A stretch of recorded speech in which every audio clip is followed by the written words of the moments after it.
Welcome back, everybody, to Local 5 Live. Time for today's Smart Woman segment. And sometimes nothing can hold back a determined woman. You got that right. Lisa Malik introduces us to strong survivors who are showing others that no matter what happens, you can live without limits. The arms. This isn't your typical exercise class. Those back muscles going. Dubbed fusion wheelchair aerobics, Get the shoulders, get those stomach muscles. instructor Mina Outlaw created it as a way to connect with women like her. Bounce it. So the driving force for me is that, and I've realized that I just can't sit still.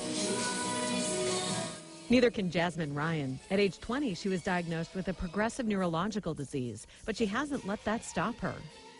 I have to honestly say I do 1,000 times more from this chair than I ever did before I was in this chair. Like become an athlete. Jasmine is a shooter with the U.S. Paralympic team. Those eyes and the cheeks. Deborah Carpenter has been in a wheelchair since she was 10. I can move my right hand pretty good and my thumb to drive my chair, and that's in my head a little bit, but that's about it.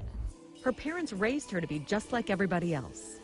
Went to school, graduated, got married, all that good stuff. In class, she dances with what she can, her eyes and cheeks. It is awesome. The three never would have met if it hadn't been for Mina's accident 15 years ago. She was at home with her newborn son and 3-year-old daughter. I put the children down and just stepped out into the balcony. When she tried to get back inside, the door was locked. I did the unthinkable. I tried to figure out how to climb over because my children were in the house alone. Mina dropped to the ground, shattering part of her spine. And so I'm now a paraplegic. Then her husband left and Mina faced raising 2 kids alone. I had to get over many things. It wasn't just the injury on the morning of my legs that didn't work anymore. You know, it wasn't just the ex-husband that I thought would always be there for me. Now it was my entire life.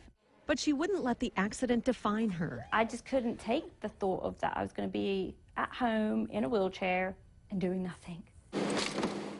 She learned to drive again, became a published author, and a runner-up in a wheelchair pageant. That's where our journey began, to heal and get better and to get stronger.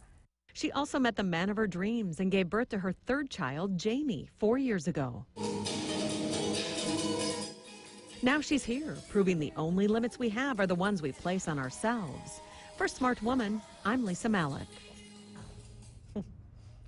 Well, Lisa mentioned Mina was a published writer. She's now written 4 books, including one about her journey and 3 children's books about a young heroine in a wheelchair as well. Jasmine, meanwhile, is now training for the Paralympics and is preparing for her biggest transition, motherhood. Her baby girl is due in August. Really, really cool. Absolutely. Well, do you